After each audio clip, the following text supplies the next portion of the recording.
I'm here in Strokestown in County Roscommon in the home of the McGann family, and this homestead was the scene of a very brutal eviction on the 11th of December last, when mercenaries from Northern Ireland, acting on behalf of KBC Bank, came in a very brutal and violent way evicted the family from their home.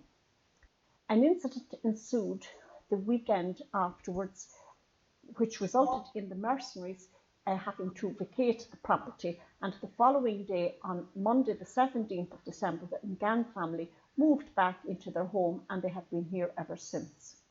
In recent months, KBC Bank have gone to the High Court and they have obtained an order to take possession of the property, and that order calling on the family to vacate the property by noon today came into force. And I'm here now to talk to a number of people who have come in support of the family.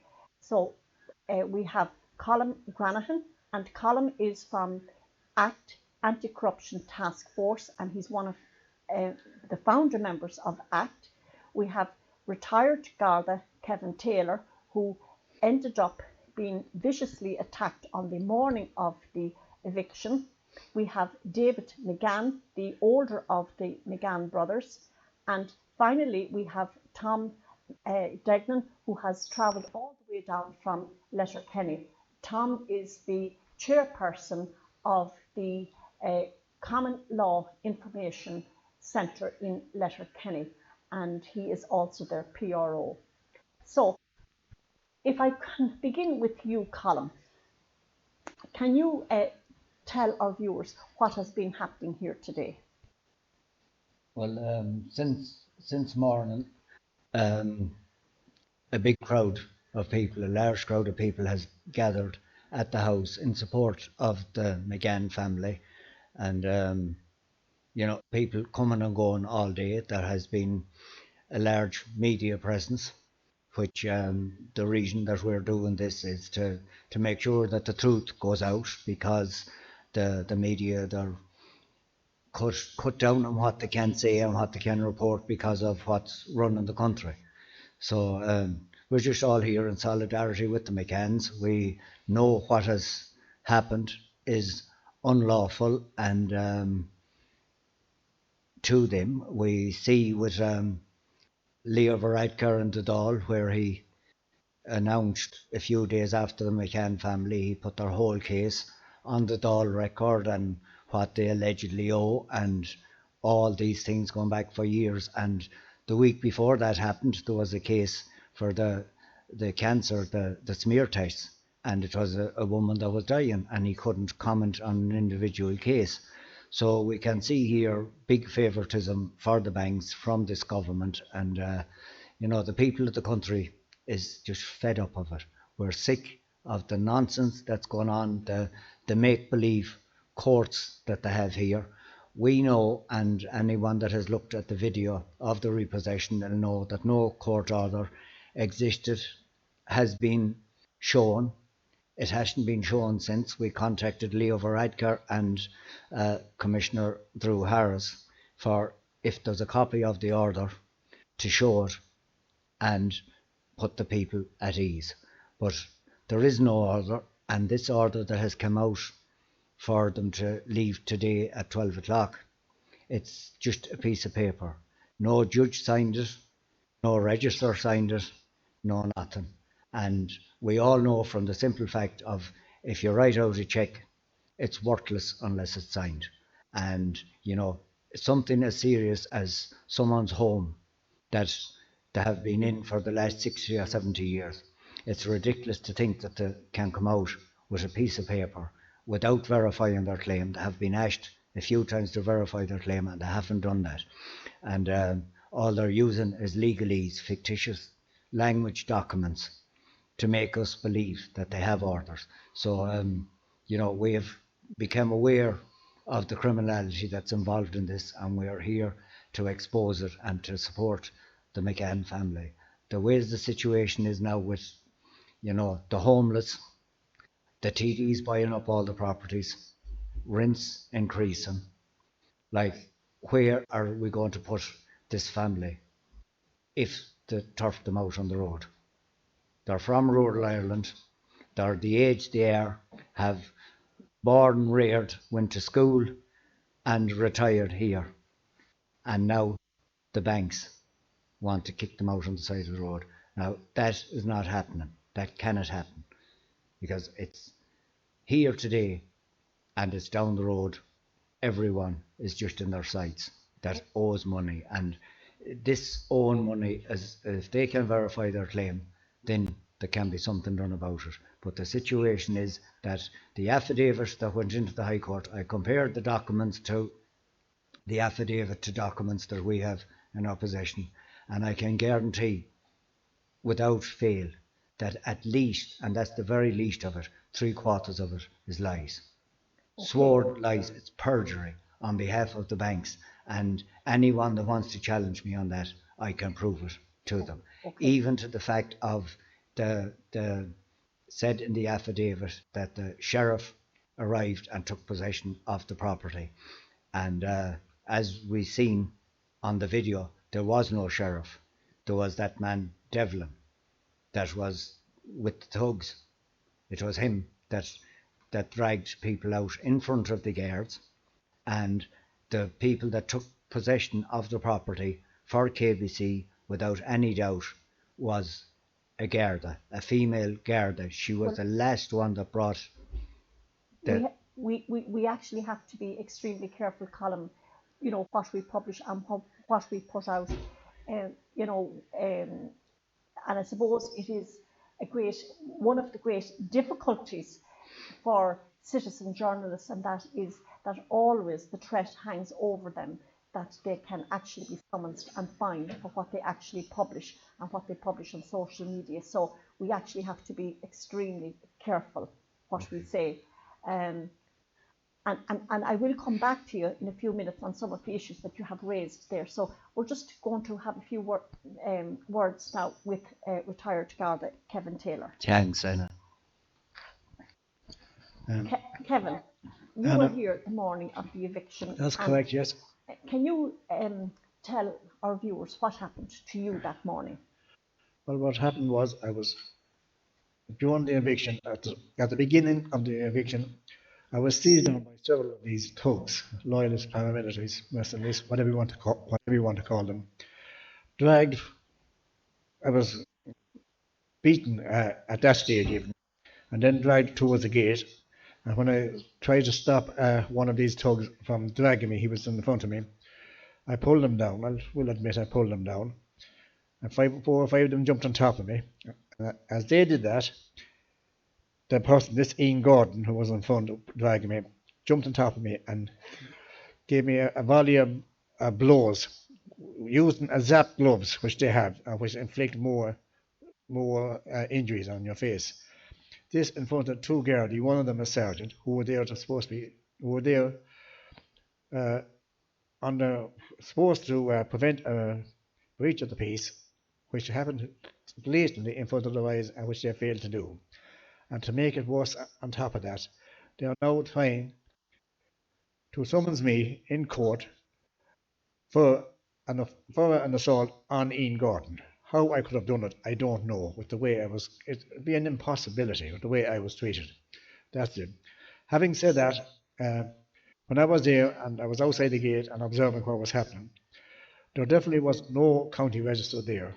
Fintan Murphy, who Danny Noon has said he handed over the property over to Fintan Murphy on the grounds of false, Strokestown County, Roscommon, at 4 o'clock that day, the 11th of December 2018.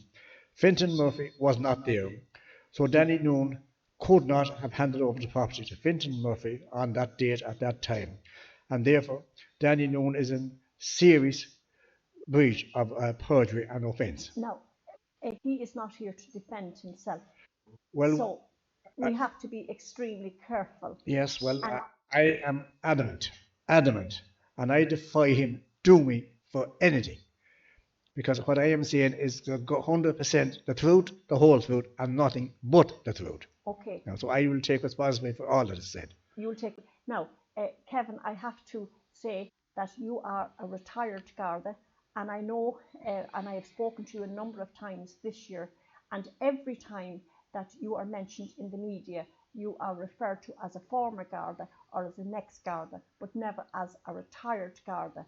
And you have had an exemplary record with An Garda Síochána, and you have served this state honourably as a Garda.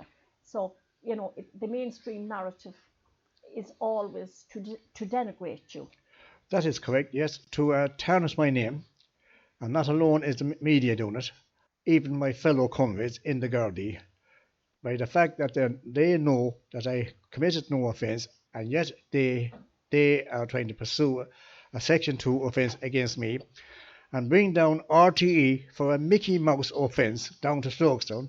And yes, everyone has seen the last few days the financial problems RTE have, and yet they were able to come down with reporters and a van twice so far to Strokestown, County Roscommon, to concentrate in this case.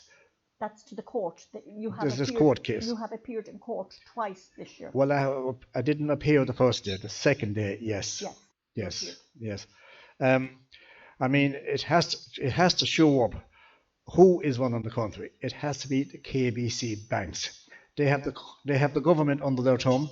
They have the senior Gardaí management under their thumb. And the people of Ireland, they're only treated as dirt, unfortunately. But thankfully, the people of Ireland are now standing up, and they're going to show what are we. We are the people of Ireland, and we are going to stand for yourselves, and it's ye that's dirt. No. Okay, the very, very strong words coming from a retired Garda. Now, as we said earlier, people have come here today to the McGann family to support them, and they've come from all over Ireland. There have been people from Wexford, Kenny, Carlow, Dublin, Monaghan. Pat Clohessy has travelled all the way up from Cork, and I'm now going to speak to Tom Dagnan, who has travelled all the way down from Letterkenny in Donegal. So thank you for letting me speak. No, we'll come back to you again. So, Tom, you have been listening now to what Colin and Kevin has to say, and if you don't mind me saying so, you are probably the more senior person in the room, and you Thank have you. you have lived through a lot, right? Let's say you've lived through a lot in your lifetime. No. Yeah. How would you describe what's happening in Ireland at the moment? Well, I mean, it's unreal what's happening in Ireland at the moment, and I'm sure it has been referred to before. Has anybody, in relation to evictions and mortgages and stuff, if anybody has watched the film Black 47, and I've watched it, and nothing has changed since the middle 1800s. It's the same thing. They're doing the same thing, using the same tactics, throwing people out onto the streets. No, and that's the way it has been for a long, long time. We are here to now. People are starting to waken up, as Kevin has said, and Colin. People are starting to waken up slowly. Unfortunately, there's not enough. And what we do in the Common Law Information Centre, based in Letterkenny, we help people keep their roof over their heads and keep them in business, because all these banks are basically lying through their teeth. All the loans, they say, are alleged loans. We've asked them to verify their claim, produce the original documents. They can't do it because the reason they can't do it, they sold them all. They're all sold. All they have is photocopies. Now, you won't go far. If I give you a photocopy of a €50 note, you won't get much for it. You will not get out of the country with a photocopy of your passport. Your driver's license, if you show a photocopy in the Garda station, they won't accept it. So the banks, all they have is photocopies. They can't verify their claim. There are no loans. The banks do not lend money. They've never lent money. If anybody does this, go on YouTube and type in the name Professor Richard Werner. He explains how money is created out of thin air. And that should be enough for people to do, listen and watch it. It'll explain exactly how money is created out of thin air. Right. Thanks for that, Tom. I'm going to speak to Colin now once again. But I suppose the one thing in all of this is the huge injustice to the older of the McGann brothers, David. So maybe, Colin, you'll tell us a little bit about David.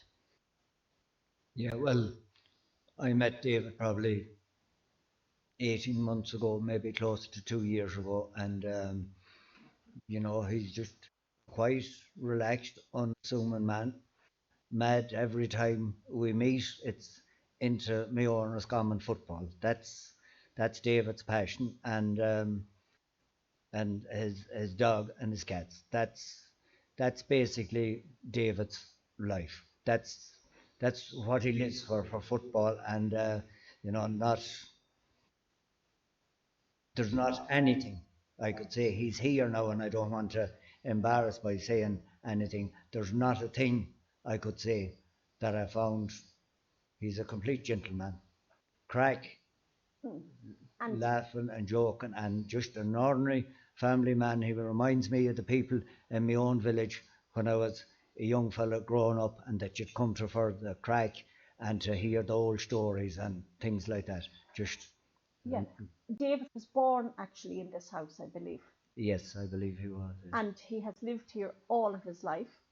He didn't, as far as I know, have anything to do with any of the loans that were taken out on the property. Is that the case? Well, that is the case. Yeah. So does he have an entitlement? Surely he must have an entitlement to remain on in this property. Well, of course, it's his home, it's his dwelling, it's where he was born, reared. He has an inalienable right to stay in this property, and hence the Mickey Mouse court orders that they produced. They had a penal endorsement on Anthony's one.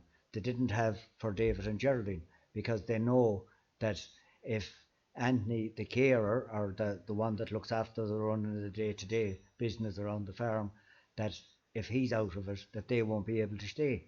So this is why they're putting threats on Anthony, and they know that they cannot with David and Geraldine.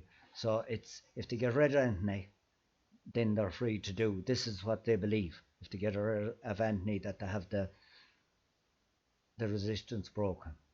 Well, I suppose from my own point of view is, to me, there is a massive injustice to see an elderly man, and he was brutally assaulted last year. I took the photographs myself when I met him a few days later, where he was dragged out of his chair, where he's sitting there now that morning, and he fell to his knees as he went out into the yard, and he was dragged across the yard, and his two knees ended up cut, the knees of his trousers all torn. He is in poor health, and it seems to me a massive injustice that this is what is done to an elderly man in Ireland in this day and age by agents acting on behalf of a bank. To me, that really is the nub of the problem. And if we allow this to happen to this man, then it sets a precedent. Would you agree? Oh, well, without a doubt. And just going back on what you said there about Ireland this day and age, that we allow this to happen to one of our own people. And we all know they identified themselves, the thugs that came south here. They identified who they were.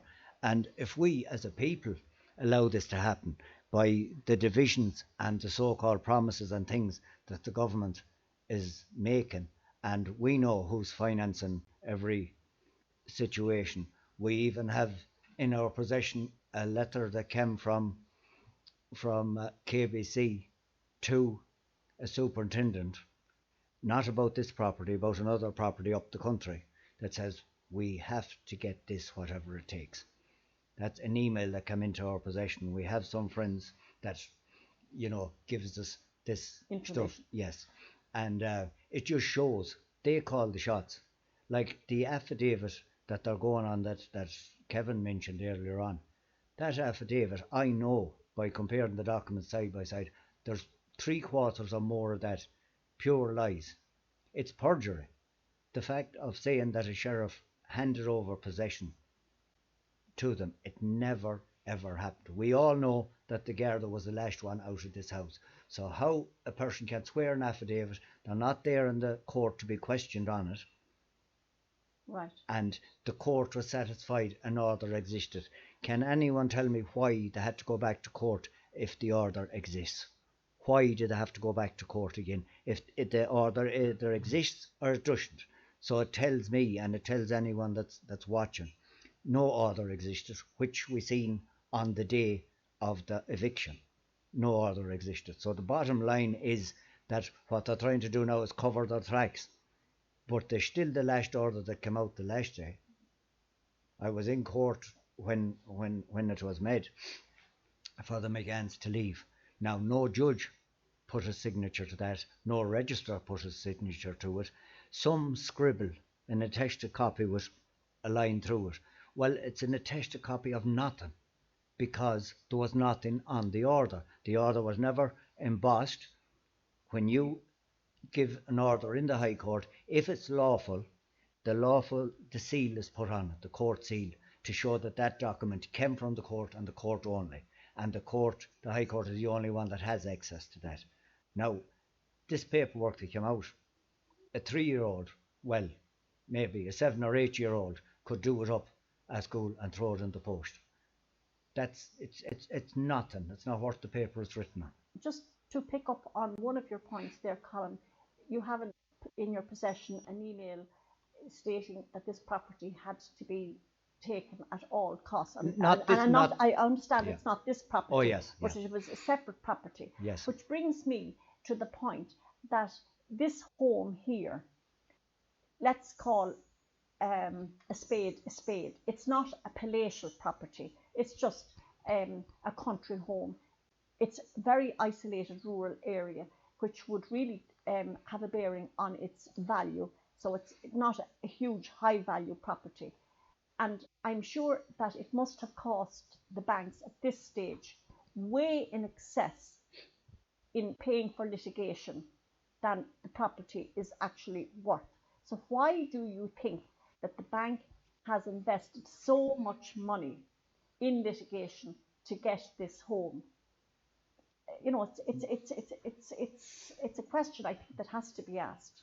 Yeah, well, my belief about it is, and it's going back again to the last day they had the application in the court for the injunction, is that the senior counsel for the bank said that it was holding up all the court cases on KBC, Right. because people are using the thing about the fraudulent documents and no orders, and you see it's causing them great stress and cost, as you said. That's all that's bothered them, is the money. So what they would do, if they get away with it, is take this property. No one is going to move into this house. No one is going to have a lamb or a calf or anything that'll eat a blade of grass on this farm, but they can afford to leave it lying idle and leave the people on the street, the same as Tom says, Black 47 wants to just show you what's happening. So as to put fear into the people that's using this as a stumbling block for KBC Bank. So you said about the worth and the value and things like that. Like, it's valuable to no one, only to the family that's in it. That's the bottom line, and I'd say that's the way it'll remain. Okay, and I think that is a good note, really, on which to end our conversation. So I'm here at the McGann home in Frosks, near Strokestown in County Roscommon, which was the scene of a very brutal eviction on the 11th of December last year. Today is the 12th of November 2019, and at noon today a High Court order came into play, whereby the family are supposed to vacate the property and hand it over to KBC Bank, and that hasn't happened. People have travelled from all over Ireland. Large numbers of people have travelled from the four corners of Ireland to stand in solidarity with the family, and we don't really know what is going to happen in the days ahead, as Colm has just mentioned there, it would appear that the bank want this property at all costs, not because of its value, but because it has set a precedent. So I would like to thank you very much for watching this video.